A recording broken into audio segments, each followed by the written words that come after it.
इश्क के जुनून एपिसोड 6। रात का वक्त था और एयरपोर्ट के बाहर कबीर मीरा को अपनी बाहों में लिए पृथ्वी जी के सामने खड़ा हो गया। पृथ्वी जी ने रणविजय और शौर्य जी से अपना हाथ छुड़ाया और गुस्से से घूरने लगे। वो मीरा को कबीर के गोद से लेने के लिए आगे बढ़े, तभी कबीर 2 कदम पीछे हटकर कहने लगा, पहले हमारी बात सुन लीजिए अंकल, उसके बाद आपका जो फैसला होगा हमें मंजूर है। पृथ्वी जी कबीर की ओर बढ़कर कहते हैं, और हमें आपकी कोई बात नहीं सुननी है। कबीर पीछे पीछे होकर कहता है, हमें गलत फहमी हो गई थी। हमें कहा गया था मीरा ये शादी सिर्फ हमारे पैसों के लिए कर रही हैं। पृथ्वी जी के बढ़ते कदम रुक गए। हमें नहीं पता था मीरा वो लड़की है जिसने हमारी जान बचाई। हमें नहीं पता था जो भी हमसे कहा गया सच है या झूठ। लेकिन अंकल ये बात भी सच है, हम मीरा से प्यार करते हैं। उन्हें देखते ही पहली नजर वाला प्यार हमें उनसे हो गया। हाँ, हमने अपनी मर्जी से शादी की है, कानूनी तौर पर भी और रीति रिवाजों के साथ भी। पृथ्वी जी कुछ देर कबीर को देखते रहे, फिर उसकी बाहों में सीने पर सर रख बेहोश मीरा को, हमें हमारी बेटी वापस कीजिए कबीर। सोच लीजिए अंकल, अगर आज आपने मीरा को हमसे दूर किया, यह इसी वक्त हम अपनी जान दे देंगे। पृथ्वी जी के कदम रुक गए। उन्होंने कबीर देखा, उनके आंखों के सामने वो पल याद आ गया।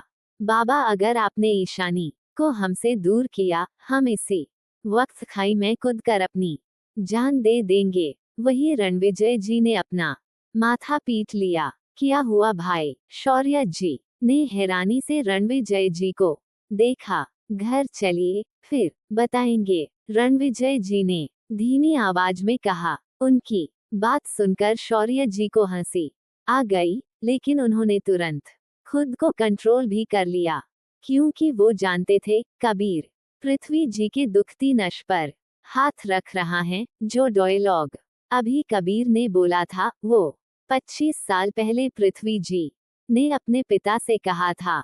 क्योंकि ईशानी एक मिडिल क्लास फैमिली से बिलोंग करती थी, इसलिए पृथ्वी जी के बाबा इस शादी से इनकार कर रहे थे। लेकिन अपनी जान लेने की बात सुनकर उनके बाबा पीछे हट गए और ईशानी को अपनी बहू के रूप में स्वीकार कर लिया। शौर्य जी ने कबीर को थम दिखा दिया। कबीर ने बस पलके झपका दी। मीरा को हैंडल करना पृथ्वी जी कह रहे थे, तभी कबीर उनकी बात काटते हुए कहता है, हम हैंडल कर लेंगे अंकल, और जरूरत पड़ी तो आप हो ना हमें सिखाने के लिए। रिश्ते में गलत फहमियां होती रहती हैं कबीर, क्या गारंटी है आप मेरी मीरा को खुद से दूर नहीं करेंगे? पृथ्वी जी ने कहा ही था, तभी वीर अपने जैकेट की चेन ओपन कर एक डॉक्यूमेंट निकालकर पृथ्वी जी के आगे बढ़ाता है। ब्रो को पता था इन सब की आवश्यकता होगी, इसलिए पहले ही उसने मुझे एक कॉपी लाने के लिए कहा था। इसमें सारे सबूत हैं। इससे साफ जाहिर होता है हमार कबीर बबुआ मीरा को खुद से दूर नहीं करेगा। पृथ्वी जी ने पेपर्स अपने हाथों में लिए और पढ़ने लगे। वीर ने कबीर को आए विकम की बदले में।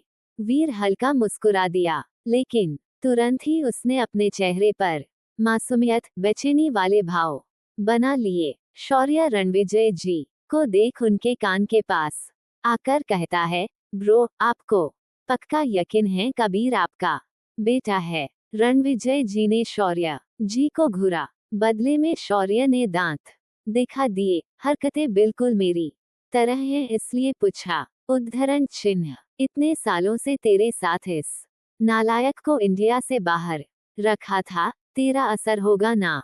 रणविजय जी ने कहा तो शौर्य का मुंह फूल गया। पृथ्वी जी जैसे जैसे पेपर्स पढ़ रहे थे, वैसे वैसे उनके हाव भाव बदल रहे थे। ये क्या बकवास है? पृथ्वी जी गुस्से से कहने लगे। उनकी बात सुनकर कबीर मासूम सी शक्ल बनाकर कहता है, सबूत? हम मीरा को खुद से दूर नहीं करेंगे। ये सब अगर मीरा को आपसे दूर जाना होगा तो। पृथ्वी जी बौखला गए। कबीर स्माइल करते हुए कहने लगा, उन्हें कॉन्ट्रैक्ट में लिखी शर्तों को पूरा करना होगा। पृथ्वी जी, क्या आप पागल है? उद्धरण चिन्ह। जी हाँ, जब से मीरा को देखा है हम पागल हो गए हैं। वैसे मीरा ने भी शर्तें ऐड की हैं, आप उनकी शर्तें पढ़ी होगी ना? कबीर के चेहरे पर तिरछी स्माइल आ गई। जो शर्तें आपने लिखी हैं ना, उसके हिसाब से आप दोनों का डिवोर्स कभी हो ही नहीं सकता। पृथ्वी जी ने अंगूठे से आईब्रो को रब करने लगे। मतलब आपने पूरी प्लानिंग पहले ही कर ली थी। जी, जब शादी करने कोर्ट पहुंचे उसी वक्त हमने मैरिज कॉन्ट्रैक्ट बनवा लिया था। मीरा से कहा भी था अंकल वो कॉन्ट्रैक्ट पढ़ ले, लेकिन उन्होंने मना कर दिया। कबीर मुस्कुराते हुए कहता है। उसकी बात सुनकर पृथ्वी जी कहते हैं, वो दिमागी तौर पर बीमार है, जब वो ठीक होगी तब क्या करोगे? कबीर एक पल चुप रह गया। उद्धरण चिन्ह। तब तक उन्हें हमसे प्यार हो चुका होगा, और ना भी हुआ तो हम पूरी कोशिश करेंगे उन्हें खुद से प्यार करवाने की, और वो आपके साथ रहने से मना करेगी तब। पृथ्वी जी ने कहा तो कबीर मुस्कुराते हुए कहने लगा, चाह कर भी खुद से दूर नहीं जाने देंगे। उद्धरण चिन्ह। पृथ्वी जी मुस्कुरा दिए, और अगर हम कहें वो आपके साथ रही तो आपकी जान को भी खतरा हो सकता है, जैसे आपने कुछ देर पहले देखा। कबीर भी मुस्कुराते हुए कहने लगा, और हम कहें हम मौत से भी नहीं डरते। कुछ देर पहले आपने भी ट्रायल देखा। पृथ्वी जी कबीर को हैरानी से देख रहे थे। ये बस छोटा सा ट्रायल था अंकल, मीरा के लिए हम खुद अपनी जान दे भी सकते हैं और दे भी सकते हैं। पृथ्वी जी मुस्कुरा दिए। क्या हम हाँ समझे? कबीर ने पूछा तो पृथ्वी जी ने हाँ में सर हिला दिया। सभी खुश हो गए। इसी बीच वीर पृथ्वी जी से आकर कहता है, वैसे अंकल आप माफिया हो क्या? सभी वीर को घूरते हैं। वीर सब कपाकर कहता है, इतने सारे लोग सिर्फ आपको मारने के लिए आए, बस इसलिए पूछा।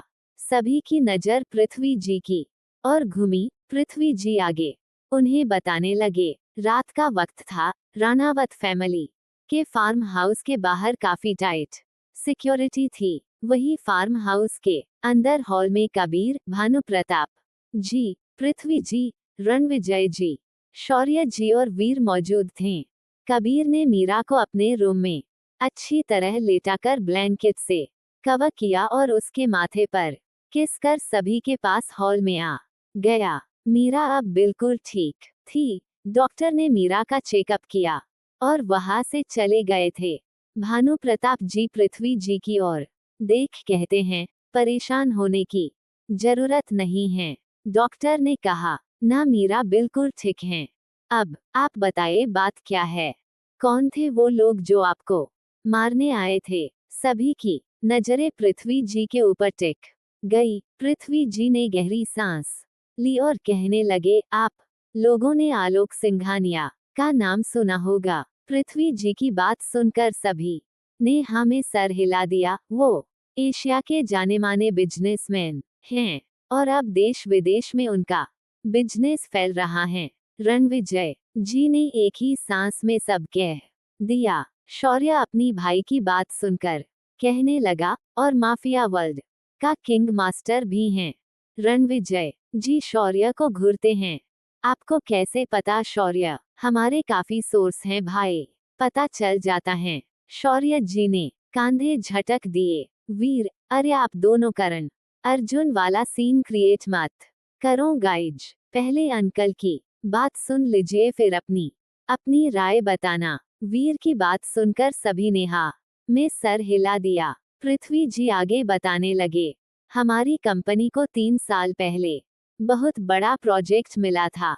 मैं काफी खुश था, क्योंकि जाने माने बिजनेसमैन आलोक सिंघानिया ने हमारी कंपनी को वो प्रोजेक्ट दिया था। कहीं न कहीं हैरानी भी थी, आखिर इतने बड़े एम्पायर का ओनर हमारी कंपनी को प्रोजेक्ट क्यों देगा? और भी सारी कंपनियां थी जो हमसे कहीं ज्यादा बेहतर थी, लेकिन इस बात पर मैंने ज्यादा ध्यान नहीं दिया। प्रोजेक्ट मिलने की खुशी में मैंने ऑफिस स्टाफ को पार्टी देने की बात अनाउंस की। उसी वक्त मिस्टर आलोक सिंघानिया वहां आए। पृथ्वी जी की आंखों के सामने वो दिन याद आने लगा। 3 साल पहले।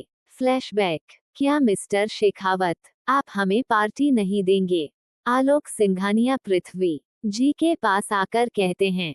पृथ्वी जी काफी हैरानी से उन्हें देख रहे थे। सर आप यहाँ? पृथ्वी जी ने हैरानी से कहा। ब्लैक बिजनेस सूट पहने, साथ में 10 से 12 बॉडीगार्ड, बगल में एक लड़की जो उनकी पर्सनल असिस्टेंट लावण्या खड़ी थी। लगता है आप हमें यहाँ देखकर खुश नहीं हुए मिस्टर शेखावत? आलोक सिंघानिया ने अपनी आईब्रो चढ़ाकर पूछा। उनकी बात सुनकर पृथ्वी जी कहने लगे, अरे नहीं सर, ऐसी कोई बात नहीं है। वो एक्चुअली आपको यहाँ हमारी कंपनी में देखने की उम्मीद नहीं थी। And please seat. Prithvi ji ने इशारे से आलोक सिंघानिया को बैठने का इशारा किया। आलोक सिंघानिया पृथ्वी जी के ही उम्र के थे। आलोक सिंघानिया बैठ गए। उद्धरण चिन्ह। क्या लेंगे आप सर? इनविटेशन। आलोक सिंघानिया काफी सीरियस थे। पृथ्वी जी ने हैरानी से कहा, लेकिन हमने सुना है आप बिजनेस पार्टी में जाना पसंद नहीं करते। सुनी सुनाई बातों पर यकीन करना सही बात नहीं है मिस्टर शेखावत, और वैसे भी हम चाहते हैं आप ये बिजनेस पार्टी अपने मेंशन में रखे। बिजनेस पार्टी भी हो जाएगी और आपके फैमिली से भी इंट्रोडक्शन हो जाएगा। आलोक सिंघानिया पृथ्वी जी के चेहरे को देख कहते हैं। पृथ्वी जी, लेकिन सर। आलोक सिंघानिया, ना सुनने की आदत नहीं है मिस्टर शेखावत। हमें लगा आप खुशी हमें इनवाइट करेंगे, लेकिन आप तो खैर छोड़िए। प्रोजेक्ट के सिलसिले में यहाँ आना जाना लगा रहेगा। फिलहाल हम चलते हैं। पृथ्वी जी शांत खड़े थे।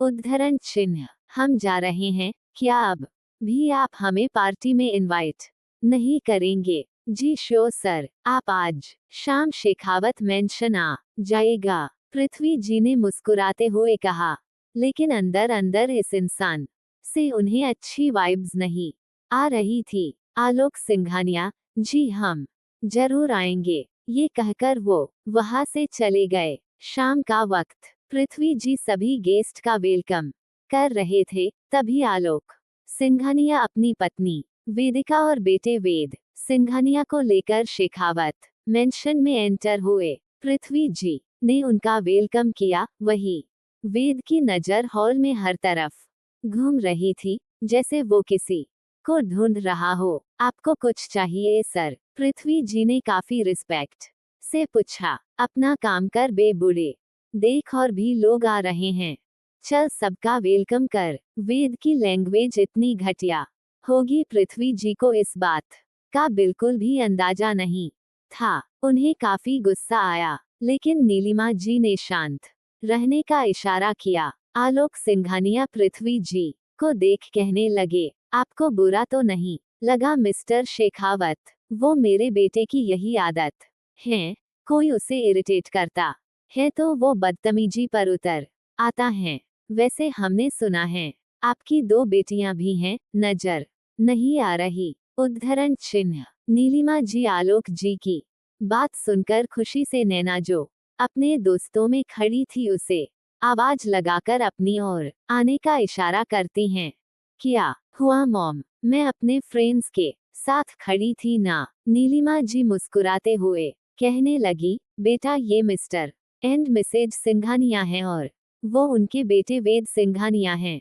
आंटी अंकल के पैर छुओ बेटा, और वेद सिंघानिया से भी बातचीत करना देखना, कहीं पार्टी में उन्हें बोर ना हो। नैना की आंखों में चमक आ गई।